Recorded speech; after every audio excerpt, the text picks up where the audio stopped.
Planning great podcasts. Before you start to record your first podcast, you need a plan for it. Podcasts recorded on the fly rarely turn out that well. You need to prepare for each podcast to ensure that things go as smoothly as possible. You don't need to spend hours on a podcast plan. Investing a small amount of time into a plan will make a huge difference to the quality of each of your podcasts. So let's get started, shall we? Organize your podcasts. You're not going to record just one podcast, so it is a good idea to get organized so that you can plan and record your podcasts on a regular basis. There are no strict rules for how many podcasts you should create a month, but always remember that it is not a good idea to keep your listeners waiting too long or they will find another person's podcast to listen to. We recommend that you have a content calendar for your podcasting activities. You have the option of good old-fashioned pen and paper here, or you can use technology. If you prefer technology, then we recommend that you use Google Calendar. There are paid options available, but the free Google Calendar will do everything that you need. With Google Calendar, you can add a description to the entries that you make. So, you can add the topic of each podcast for the next few weeks, for example. You can even attach files to your calendar event if you want to. Just do whatever you need to do to be organized with your podcast planning and recording. What will you talk about? You need to spend the most time planning what you are going to talk about on your podcast. If you get this wrong, then it doesn't matter how much fancy equipment you have, your podcast will be a disaster. Always bear in mind that your podcasts are for your listeners, so you need to provide recordings that your target audience will really care about. Do your homework here and find out what your audience wants. You can ask yourself the following questions to help you here. What questions do your listeners have? What problems do your listeners have? What things are your listeners struggling with right now? Use an answer to one of these questions in your podcasts.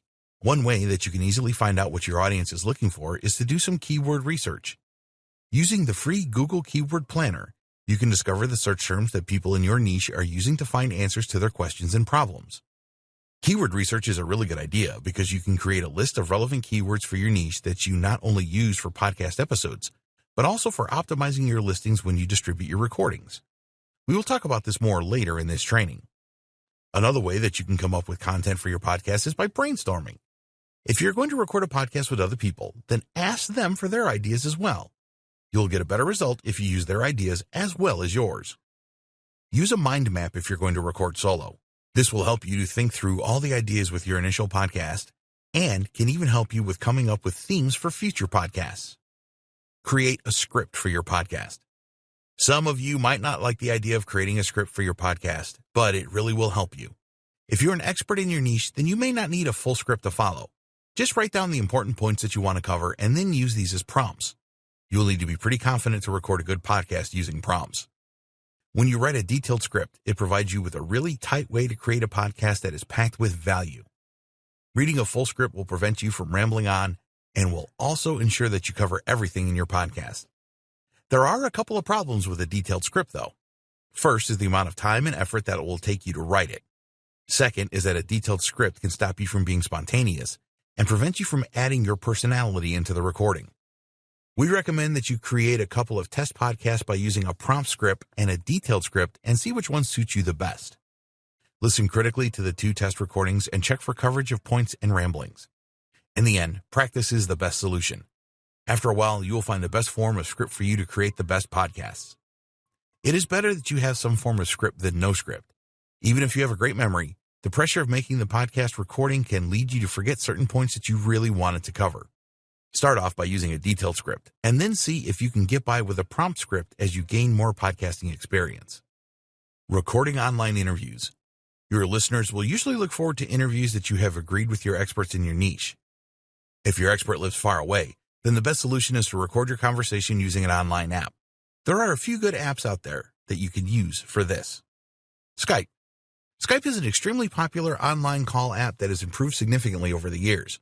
A lot of people have Skype accounts, so check with your interviewee ahead of time so that they can quickly set up a Skype account for free if they don't have one. There are a number of apps available for recording Skype calls and creating MP3 files from these. There's actually a feature now in Skype to record calls. Once you have started your call, you can start recording and both parties are notified that recording has begun. You can stop the recording at any time, or it will automatically stop at the end of the call. When the recording is finished, Skype creates an MP4 file and adds it to the chat window where you can download it. You will then have to convert this into an MP3 file for audio editing. At the time of creating this training, all recordings are in mono format only. This is not great for balancing recording levels in your audio editor. The next level up for Skype call recording is either Talk Helper for Windows computers or Call Recorder for Mac computers. You will have to pay a small premium for these apps, but it is worth it. They will record both parties in separate channels so that you can volume balance. You also get the recording as an audio file. Zoom. Zoom is more sophisticated than Skype as it is more like a video conferencing tool. All you need to do is use Zoom to set up a room and send the generated link to the other person so that they can sign into the call. All calls using Zoom are automatically recorded and you will receive an audio file when the call is ended. You can set up the recording so that it will record the two parties on different channels, which is great for editing. If you are only recording with one other person, then a Zoom call is free. Whenever you are going to record an interview using a call over Skype, Zoom, or any other method, you should plan the questions that you are going to ask and agree with this with the interviewee prior to recording the interview.